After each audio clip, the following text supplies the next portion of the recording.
আপনার চট্টগ্রাম জেলা সহ চট্টগ্রাম মহানগরের শীর্ষ সন্ত্রাসী ছোট সাজ্জাদ, যার নাম পরিচিত অলসো নোন এজ আপনার বুড়ির নাতি সাজ্জাদ। তো সে এই চট্টগ্রাম জেলার রাউজান, ডাঙ্গনিয়া এবং আপনার চট্টগ্রাম মহানগরীর আমাদের আপনার বায়েজিদ, চাঁদগাঁও, পাঁচলাইশ এবং কুলসি এলাকায় ত্রাস সৃষ্টিকারী এই আসামি যাকে বহুদিন ধরে আমি জয়েন করার পর থেকে যাকে আমরা পার্সু করছি। আমি এখানে জয়েন করার আগে অগস্ট মাসে সে এখানে একটা ডাবল মার্ডারের ঘটনা ঘটে, এটা বায়েজিদ থানা।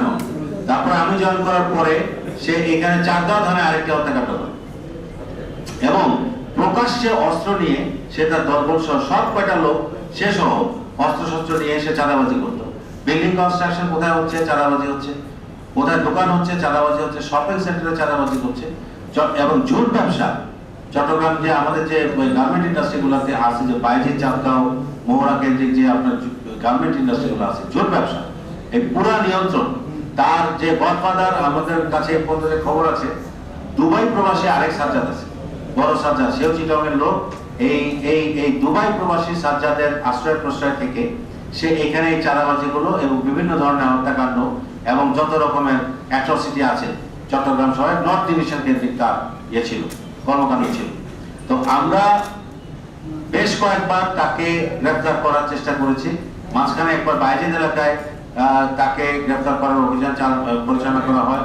আমাদের তৎকালীন ডিসি নর্থ, বর্তমানে ডিসি হেডকোয়ার্টার জনাব ফয়সাল, সেই অপারেশনে ভুগেছে। এখানে এডিসি নর্থ আছে জাহাঙ্গীর, তারা এই দুজন সহ তাদের আমাদের সংশ্লিষ্ট ওসিরা সহ সেখানে রেড করে এবং এত বড় সন্ত্রাসী সে 5 তলার ছাদ থেকে আরেক ছাদে জাম্প করে সে চলে গেছে, গুলি করে। আবার এখানে আবার এক দারোয়ান আহত হয়েছে, আমার যে সোর্স ছিল সেও আহত হয়েছে। এই ধরনের সন্ত্রাসী। পরবর্তীতে বায়েজিদ থানার বর্তমান ওসি সে এই সাজ্জাদকে ধরার যে আমাদের প্রচেষ্টা ছিল, সে প্রচেষ্টায় তার একটা বড় কন্ট্রিবিউশন ছিল।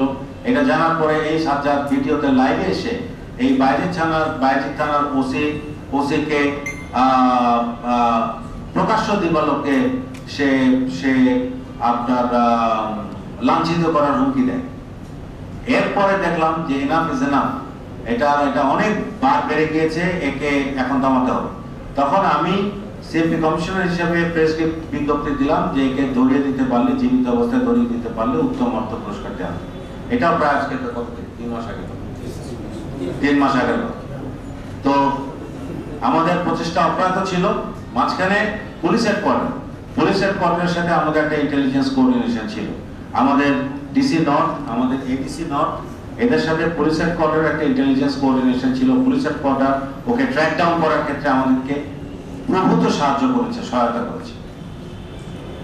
আমাদের ডিসি নর্থ আমিরুল ইসলাম, সে একটা ট্রেনিং কোর্সে অলরেডি প্রায় 7 দিন ধরে ঢাকায় অবস্থান করছে এবং পুলিশ হেডকোয়ার্টারের সাথে তার লিয়াজও ছিল এই লোকটাকে ধরার জন্য, সাজ্জাদকে ধরার জন্য।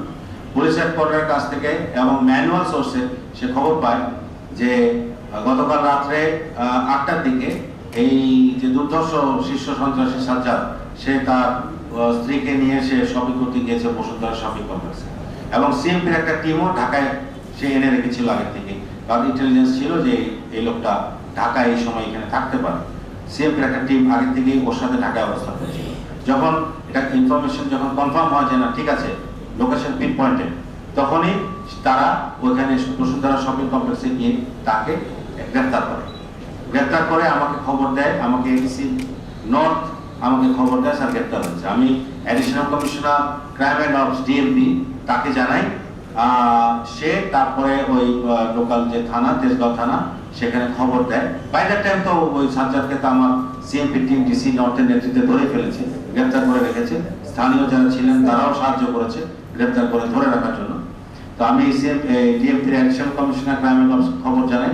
খবর জানানোর প্রায় 45 থেকে 50 মিনিট পরে সেখানে তেজগাঁও থানা থেকে একজন এএসআই যায় এবং ওই এএসআই সহায়তায় ওই গ্রেফতারকৃত সাজ্জাদকে, যে সিএমপি যাকে গ্রেফতার করেছে ডিসি নর্থের নেতৃত্বে, এই গ্রেফতারকৃত সাজ্জাদকে ওই এএসআই সাথে করে নিয়ে আমরা ইয়েতে যাই, তেজগাঁও থানায় যাই, আমার টিম যায় ডিসি নর্থ, গিয়ে গ্রেফতার পরবর্তী আইনি কার্যক্রম গ্রহণ করে। জিজ্ঞাসাবাদের মাধ্যমে আমরা জেনে আমরা একদম অথেন্টিকেটেড নিউজ, আমাদের কাছে যে নিউজ আছে সেগুলো এখন অথেন্টিকেটেড না, সেগুলো আমরা অথেন্টিকেট করবো তাকে জিজ্ঞাসাবাদ করে, আরো পারিপার্শ্বিক সাক্ষী সাবট নিয়ে সেগুলো আমরা অথেন্টিকেট করব, তারপরে আমরা আপনাদেরকে তথ্য দিতে পারবো। এখন যদি আমি বলি যে সে একটা পলিটিক্যাল পার্টির শেল্টারে ছিল, না জেনে বুঝে যদি আমি একটা কথা বলি, আমি যদি এটা সাবস্ট্যান্সিয়েট না করে বলি, তাহলে তো কথাটা ঠিক হবে না।